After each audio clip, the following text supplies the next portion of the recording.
आप लोगों का प्रॉब्लम क्या है कि चेहरे पे दाढ़ी, सर पे टोपी, जिस्म पे शेरवानी, तो ये मजहबी कट्टर हो गया। अरे भाई इसको छोड़िए। नाथूराम गोडसे जो था वो कौन सा कट्टर था? वो तो खतना कराकर महात्मा गांधी को कत्ल किया, और उसकी तारीफ करने वाले आज हिंदुस्तान की लोकसभा में बैठे हैं, उनको कट्टर नहीं बोलेंगे आप? वो भी कट्टर था। कट्टर बिल्कुल नाथूराम गोडसे कट्टर था, कातिल था, बिल्कुल।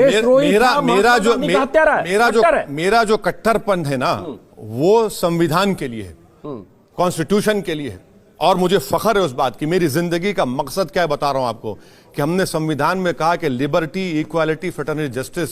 मैं चाहता हूं कि वो मिले मुझे। आपका कट्टरपन आपके मुस्लिम वोट बैंक के लिए लगता है कि आप जब मुसलमानों को एड्रेस करते हैं तो कट्टरपन दिखता है। हालांकि ओवैसी साहब संसद में बोलते हैं थोड़ी संजीदगी दिखती है, लेकिन जब तेलंगाना, करीमनगर, हैदराबाद में होते हैं तो अलग भाषा में। इस इलेक्शन में, इस पार्लियामेंट के इलेक्शन में मैंने 100 से ज्यादा पब्लिक मीटिंग्स किए, और अल्हम्दुलिल्लाह इलेक्शन कमिश्नर ऑफ इंडिया से मुझे एक नोटिस नहीं मिली। प्राइम मिनिस्टर को मिली, मोदी को मिली, अमित शाह को मिली, राहुल गांधी को मिली, मुझे नहीं मिली। अब आप कह रहे हैं कि फिर भी मैं कट्टर हूं उस मामले में, तो अब मैं क्या कर सकता हूं? नहीं, कट्टर इस मामले में कि आप भी जब भाषण देते हैं, भाषणों में आप मुस्लिम वोट बैंक की हिफाजत के लिए या मुस्लिम वोट बैंक, अरे अजीत साहब, आप कौन सी दुनिया में है? मुस्लिम वोट बैंक इस मुल्क में कभी था ना कभी रहेगा। इस मुल्क में हमेशा हिंदू वोट बैंक था, है और रहेगा।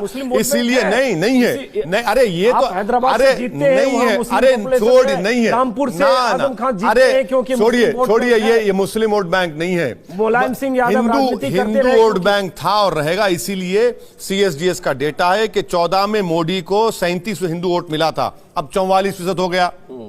NDA को मिलाएंगे 51% हो गया। 80% पॉपुलेशन है हमारे हिंदू भाइयों का, उसका 60% वोट मिल रहा है, और अजीत अंजुम को फिक्र है मुस्लिम वोट बैंक की। अरे भैया, पूरा मुल्क भाग गया मोदी के पीछे, और आप हमको कह रहे हैं। मुझे अरे मेरे उनको भी तो देखिए। साक्षी महाराज बैठे होते, साध्वी प्रज्ञा होती, तो उनसे उनके सवाल करते। आपको पूरा इख्तियार है, आपको पूरा इख्तियार है मुझसे पूछने का, और मुझे पूरा इख्तियार है कि आपके सामने सच बयान करूं। मुसलमानों का कोई वोट बैंक नहीं है, हमको धोखा दिया गया। आपका वोट बैंक, आपका कुछ वोट बैंक नहीं है। ओवैसी से अब आपका वोट बैंक नहीं है, तो कहां हैदराबाद में रहने वाले ओवैसी वो क्यों जाते हैं सीमांचल में, किशनगंज में खोज के? पहले 24 सीट खोजते हैं, फिर 6-8 सीट खोजते हैं, उम्मीदवार उतारते हैं, सबकी ऐसी जमानत जब्त होती है कि 1% भी पार करना मुश्किल होता है। क्यों जाते हैं? इसलिए क्योंकि सीमांचल और किशनगंज में मुस्लिम थे। क्यों जाते हैं यूपी में चुनाव के पहले माहौल बनाने, वेस्ट यूपी में? क्योंकि कहां कहां मुस्लिम है। मोदी क्यों गए? नहीं, अब आप अरे आपको तकलीफ क्यों रही मोदी का नाम लेते? अरे सुनिए ना, अरे मोदी का नाम लेते कि आपको आपके मुंह पे उंगली रख दी आप। अरे छोड़िए। अच्छा सुनिए, बताता हूं आपको। औरंगाबाद की सीट किसको हराया हमने? किसको हराए? औरंगाबाद हमने शिवसेना को हराए, 30 साल का डोमिनेशन खत्म किए। रहा सवाल सीमांचल का, हमारे कैंडिडेट अख्तर अली ईमान ने 3 लाख वोट हासिल किए। अगर मैं नहीं लड़ता वहां पे तो बीजेपी NDA जीत जाती। इलेक्शन नहीं, हिंदुस्तान को हर जगह पर जाऊंगा मैं, जब तक अल्लाह मुझे जिंदा रखेगा हर जगह जाऊंगा, इलेक्शन लड़ूंगा। जहां जहां मुस्लिम वोट, अरे मुसलमान, वहां चाहे जमानत जब्त हो जाए, लेकिन वहां जाऊंगा। देखिए सर, पहले काशीराम ने अच्छा कहा था, पहला इलेक्शन हारो, दूसरा हराओ, तीसरा जीतो। तो अब हम जो है, हम सेकंड स्टेज पे आ गए हैं, लड़ेंगे। अरे जमहूरियत की ब्यूटी यह है कि देखिए, मैं जीतू हारो अलग बात है, मगर मैं हिंदुस्तान की आवाम में डेमोक्रेसी का कॉन्फिडेंस पैदा कर रहा हूं। कौन सा गुनाह कर रहा हूं भाई? मैं तो कर रहा हूं डेमोक्रेसी में इन्वॉल्व हो, वोट डालो, लड़ो अपने हक के लिए, तो अच्छी बात है ना? नहीं, अच्छी बात है। और आप कहते हैं कि आप कट्टर हैं, लेकिन आप जब भारत माता की बात होती है तो इतने गुस्सा क्यों आ जाता है कि मेरी गर्दन पर छुरी रख दो, लेकिन मैं भारत माता की जय नहीं? वो स्टेटमेंट मैंने इसलिए दिया था क्योंकि RSS के मौजूदा सरसंघचालक ने कहा था कि इनको बोलना पड़ेगा। हमने कहा कि हम नहीं बोलेंगे। क्या करेंगे? मार डालेंगे? आप मार डालेंगे? नहीं बोलेंगे। और अगर आप बोलेंगे अजीत साहब, मैं आपके साथ ठहरूंगा। बोले बिल्कुल बोलिए आप। तो आप बोलेंगे भारत माता की जय? आप मुझे फोर्स करके नहीं, तुमको बोलना पड़ेगा, ये लॉयल्टी का टेस्ट है, मैं कहूंगा नहीं बोलूंगा मैं। आप लॉयल्टी का टेस्ट क्यों बना रहे? नहीं, मैं टेस्ट नहीं बना रहा हूं। मैं जो लोग बनाते हैं, मैं आपसे कह रहा हूं कि भाई मेरी लॉयल्टी का टेस्ट ये है कि मैंने संविधान के ऊपर अल्लाह के नाम लेकर ओथ लिया है। उस संविधान का पासो लिहाज रखूंगा मैं, और उस संविधान में जोर जबरदस्ती अलाउड नहीं है। और जब एक MP जीत कर जाता है वोट लेने के लिए, आपने देखा क्या हुआ संसद में, कि सिर्फ हमको ही देखकर शुरू हो गए नारे मारना। तो आपने भी तो जवाब में अल्लाह अकबर बोल दिया। हाँ बिल्कुल बोला। आप अगर जय हिंद बोलते तो लगता है कि कम से कम बराबर नहीं है। आपके अभी हमने जय हिंद कहा, अल्लाह अकबर भी बोला। जय हिंद कहा हमने, जय हिंद कहा हमने, अल्लाह अकबर भी बोला, सुना है हमने। जय हिंद कहा हमने, तो आपने भी जवाब वही दिया ना। इसीलिए तो जिन्होंने श्री राम के नारे लगाए उनका काउंटर आप अल्लाह अकबर से करते हैं। देखिए, आप भगवान राम को मानने वाले हैं, बिल्कुल मानिए, बिल्कुल मानिए, मगर उस राम की जिंदगी को थोड़ा पढ़ भी लीजिए। नहीं, मैंने पढ़ा। नहीं, आपको नहीं कह रहा हूं मैं, जो लोग कर रहे हैं उनका नाम लेकर, मर्यादा पुरुषोत्तम राम का नाम लेकर जिंदगी का अगर 1% हिस्सा पढ़ेंगे तो इंसान बन जाएंगे, इंसान बन जाएंगे। ये तो अरे इनका नाम बदनाम कर रहे हैं, लोगों को मार रहे हैं। झारखंड का एक एमएलए, मुस्लिम एमएलए कहता है बोल, टीवी पर बोलता है बोल। क्या बात है भाई, क्यों बोलेंगे? हम नहीं बोलेंगे। आप जोर जबरदस्ती नहीं कर सकते, आपका मजहब है, आप उस पर चलिए, फखर से चलिए, मगर यह बात नहीं है कि आप अपनी आइडियोलॉजी को मेरे सर पे थोप देंगे और दबाएंगे, डराएंगे। कितना डराएंगे आप? जब आप उस तरह से ओवैसी साहब बात करते हैं ना कि मेरी गर्दन पर छुरी भी रख, भारत माता की जय नहीं बोलूंगा, तो ऐसा लगता है कि आप में एक खास किस्म की एलर्जी है ऐसे शब्दों से, नहीं है, और इसलिए वो इमेज गलत जाती है, जबकि आप दूसरी बात कर रहे हैं। सर देखिए, मैं कोई फिल्म स्टार नहीं हूं, मुझे अपनी इमेज की बनाने की फिक्र नहीं है। इमेज जिसको बनाना है बना ले, वो, मुझे अपनी इमेज की फिक्र नहीं है। मैं जो काम कर रहा हूं मैं करता रहूंगा। ये इमेज के लिए काम नहीं करते हम लोग, ना हमको इमेज की फिक्र है। मैं जानता हूं कि दाढ़ी वाले की इमेज अच्छी नहीं होती पूरी दुनिया में, मुझे मालूम है, मगर मुझे उसकी फिक्र नहीं है। ऐसा नहीं है। इमेज, देखिए सर, इमेज के लिए काम नहीं होगा। संविधान में जो उसूल रखे गए, जो फंडामेंटल राइट्स है, जिसका ख्वाब बाबा साहब अम्बेडकर ने देखा, उस ख्वाब को पूरा करना हमारा आपका काम है, हम करेंगे। मगर आप कहेंगे कि हमारी आइडियोलॉजी पर तुमको चलना पड़ेगा, हम बोलेंगे नहीं चलेंगे, नहीं चलेंगे तुम्हारी आइडियोलॉजी। नहीं, लेकिन जब आप ये कहते हैं कि छुरी रख के भी हम नहीं बोलेंगे, तो उसका जवाब जावेद अख्तर जैसे लोग देते हैं कि हैदराबाद के एक मोहल्ला छाप नेता हैं जो कहते हैं किसी कीमत पर भारत माता की जय नहीं बोलूंगा क्योंकि ये संविधान में नहीं लिखा। एक बार जरा सुनाना चाहूंगा कि क्या आपने कहा था, क्या जावेद अख्तर ने कहा था संसद में, जरा सुनाते हैं। मोहन भागवत साहब, मैं नहीं लगाता नारा, क्या करते आप?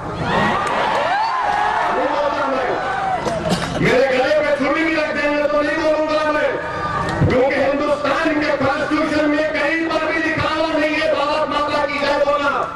साहब है जिन्हें ख्याल हो गया कि वो नेशनल लीडर है, हालांकि हकीकत यह है कि वो हिंदुस्तान की एक स्टेट आंध्रा, कि एक शहर हैदराबाद, कि एक शहर, उस शहर के मोहल्ले के लीडर हैं। उन्होंने ये कहा कि वो भारत माता की जय नहीं कहना चाहते। मैं ये जानने में इंटरेस्टेड नहीं हूं कि भारत माता की जय कहना मेरा कर्तव्य है कि नहीं, ये मैं जानना भी नहीं चाहता, इसलिए कि ये मेरा कर्तव्य नहीं, मेरा अधिकार है। और मैं कहता हूं भारत माता की जय, भारत माता की जय, भारत माता की जय। अच्छा ये तो ये जावेद अख्तर ने कहा कि मैं कहता हूं भारत माता की जय, भारत माता की जय, भारत माता की जय। मैं कहवा नहीं रहा हूं आपसे, नहीं, मैं तो सिर्फ सुना रहा हूं। कहें, आप भी कहें, मैं आपका प्रोटेक्ट करूंगा राइट को आपके। उन्होंने कहा कि शेरवानी पहनकर, अरे वो देखना भूल गए कि चेयर पर हामिद अंसारी शेरवानी पहनकर बैठे थे। मैं तो मोहल्ले का भी लीडर नहीं हूं सर, यही लीडर है। जावेद अख्तर बहुत बड़े नेता हैं, इलेक्शन लड़ लें, बता दें, जो दूसरे पार्टी के ऊपर नॉमिनेट होकर आते हैं उनका राइट है, बोलिए, मुझे फिक्र नहीं है। मुझे इमेज की इसकी फिक्र नहीं है। मेरी जिंदगी जब तक बाकी रहेगी काम करते रहेंगे, लड़ते रहेंगे। अब ये कट्टरपंथी की इमेज, उसकी इमेज, सर कोई फिल्म स्टार तो नहीं हूं कि पिक्चर हिट हो जाए मेरी।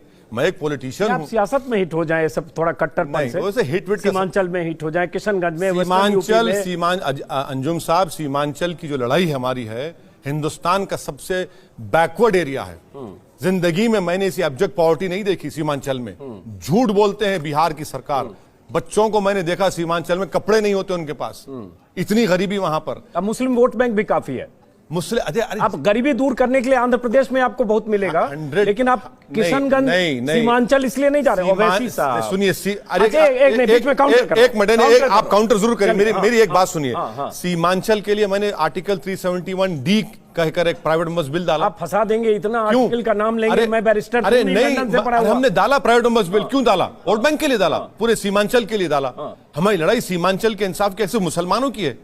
नहीं है लड़ाई। चलिए ना, तो अब काउंटर करता हूं कि आप चुनाव के समय तो सीमांचल गए 2015 में, हालांकि जमानत जब्त हुई, दोबारा रिपीट करता हूं, और उस समय आप कह रहे थे 24 सीट पर लड़ेंगे, लेकिन फिर 5 साल में क्या सीमांचल में कितने कैंप लगाए? 5 साल में ओवैसी साहब कितनी बार गए? उस समय अकबरुद्दीन भी गए, क्या 40-50 बार जाकर 10-20 हजार मुसलमानों की जिंदगी बदल दी? अरे सुनिए ना, ये देखिए 2000 हमने 24 सीट नहीं लड़ा, 6 सीट लड़े, और किसी 24 से शुरू करके नहीं पहले बोल दिया, सीमांचल की 6 सीट लड़े, किसी एक सीट पर बीजेपी कामयाब नहीं हुई। उसके बाद से जब कभी बाढ़ आई, एक नहीं 3-3 मर्तबा 20-20 लाख की दवाएं लेकर गए, डॉक्टर्स को लेकर गए, वहां पर काम किए। ये भी तो बताइए ना, कभी पूछिए उन लोगों से। हम बाढ़ में गए जहां पर सरकार नहीं गई थी, हमारे सदर अख्तर ईमान के साथ गए हम लोग, पार्लियामेंट का इलेक्शन लड़े। तो अभी फ्लड आया हुआ है, बहुत सारे एनजीओ काम कर रहे हैं, अभी भी काम कर रहे हैं, एनजीओ काम अभी भी हमारे लोग काम कर रहे हैं, अभी भी हमारे लोग काम कर रहे हैं। अरे सर, जमीन हजारों एकड़ कट जाती है, कैंप नहीं पहुंचता गवर्नमेंट का, जो गवर्नमेंट के रिलीफ कोड है उसका इंप्लीमेंटेशन नहीं होता। बराबर सीमांचल में आज भी काम हो रहा और कल भी होता रहेगा, हम जाएंगे बराबर। 3 लाख वोट लिए, इतना बड़ा एतमाद हमने हासिल किया है और बराबर जाएंगे। वापस हम एक बार, चूंकि जावेद अख्तर में बात थोड़ी अधूरी रह गई, उन्होंने शेरवानी का जिक्र इस संदर्भ में किया, शेरवानी टोपी का, कि आपने कहा कि संविधान का जिक्र किया, संविधान में नहीं लिखा है भारत माता की जय बोलना। उसी संदर्भ में उन्होंने कहा संविधान में नहीं लिखा है शेरवानी टोपी पहनना, फिर आप क्यों पहनते हो? संविधान में वो जानते नहीं है ना, संविधान पढ़ते नहीं है।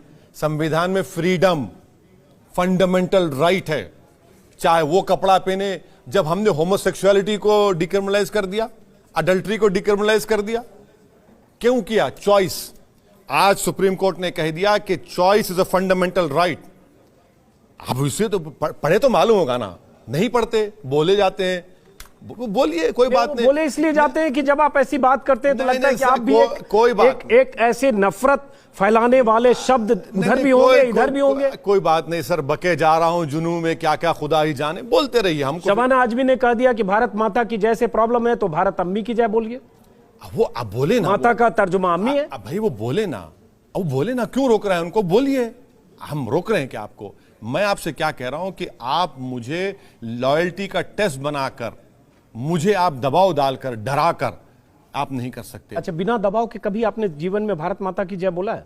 आप दबाव खत्म करिए, डर खौफ को निकालिए। 2014 के पहले तो नहीं था। अरे सर, बिल्कुल नहीं था, सही कह रहे हैं। तो कभी बोला? अब तो नहीं। देखिए, मैं टेस्ट नहीं ले रहा हूं, मैं ऐसे जानना चाह रहा हूं, उसे पता चले कि किस इस शब्द से समस्या है या क्या। देखिए, मैं किसी बोलने वाले पर नाराज नहीं होता हूं। मेरी लड़ाई क्या है कि आप मुझ पे अपने जबरदस्ती मत करिए। और अब तो हद ये हो गई कि खाने का जोमैटो की डिलीवरी में अगर कोई मुसलमान जाता है तो खाना नहीं लेंगे। कौन रेडिकलाइज हो रहा है? मैं हो रहा हूं रेडिकलाइज। कट्टरपंथ कौन हो रहा है? ये देख लीजिए आप, ये खाने की डिलीवरी में तक